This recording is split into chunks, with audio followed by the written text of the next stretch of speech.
Olá, estudantes da segunda série! Nesse vídeo, vamos falar sobre unidade de concentração, concentração comum e concentração em quantidade de matéria. Vamos lá? Relembrando um pouquinho, então, o conceito sobre solução. Então, a solução é uma mistura homogênea, onde as partículas são menores que 1 nanômetro e a gente sempre tem um soluto e um solvente. Então, o solvente é aquele que vai dissolver o soluto e normalmente está em maior quantidade. E o soluto é aquele que vai ser dissolvido pelo solvente e normalmente está em menor quantidade. Quando, por exemplo, eu vou adoçar o meu café, então o café líquido ali, ele vai ser o solvente aonde eu vou diluir o açúcar, ok? Então eu tenho uma maior quantidade de café e uma menor quantidade de açúcar, que eu vou colocar só uma colherzinha para ser diluída e a minha solução vai ser um café adoçado, ok? Vamos falar então de concentração comum, que é a relação matemática estabelecida entre a massa do soluto dissolvida em certo volume de solução. Preste atenção aqui que quando você faz o cálculo da concentração comum, você considera o volume da solução toda. Então, se você está fazendo uma solução onde você está dissolvendo dois líquidos, como por exemplo, você juntar o leite com o café, a tua solução ali vai ser o volume considerado no cálculo, o volume total, ou seja, da união lá da sua quantidade de ml de café, da sua quantidade de ml de leite, que vai estar lá no seu cálculo. A expressão matemática é a seguinte: concentração é igual a massa dividido por volume, onde o C maiúsculo representa a concentração comum em grama por litro, o M1 representa a massa do soluto em gramas e o V o volume da solução em litros. Podemos ter concentração comum também em quilogramas por litro, miligramas por ml, mas a unidade padrão é grama por litro.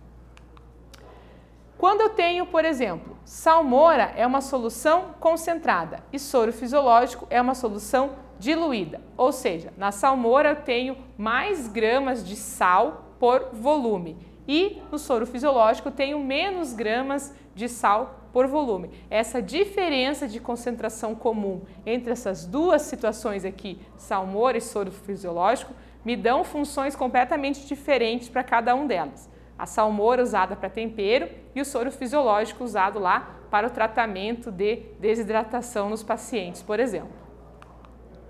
Já a concentração molar é a quantidade de matéria que consiste na relação entre a quantidade de matéria do soluto expressa em mols e o volume da solução em litros. Então, na concentração molar, eu vou ter mols por litro como unidade final da concentração. O símbolo é M maiúsculo ou M maiúsculo letra cursiva e unidade mol por litro.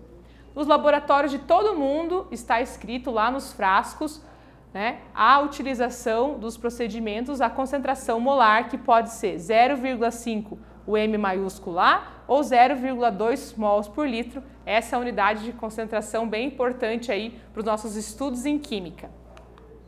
A quantidade de matéria N é a quantidade de entidades elementares contidas em uma porção de material. Então, o número de mols ele é a relação entre a massa do soluto e a massa molar do meu componente. A massa molar está lá na tabela periódica e quando eu tenho uma substância, é a soma ali dos átomos que aparecem na fórmula molecular dessa substância que eu vou usar aqui para descobrir o número de mols.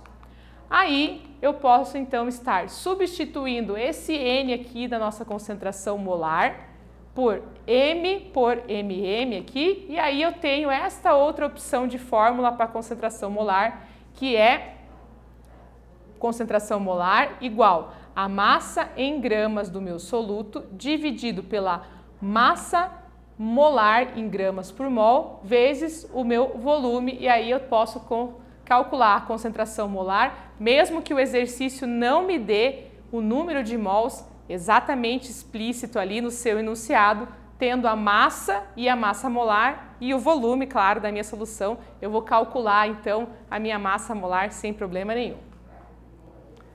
Neste vídeo, nós falamos sobre unidade de concentração, concentração comum e concentração em quantidade de matéria. Espero que tenham gostado e até breve!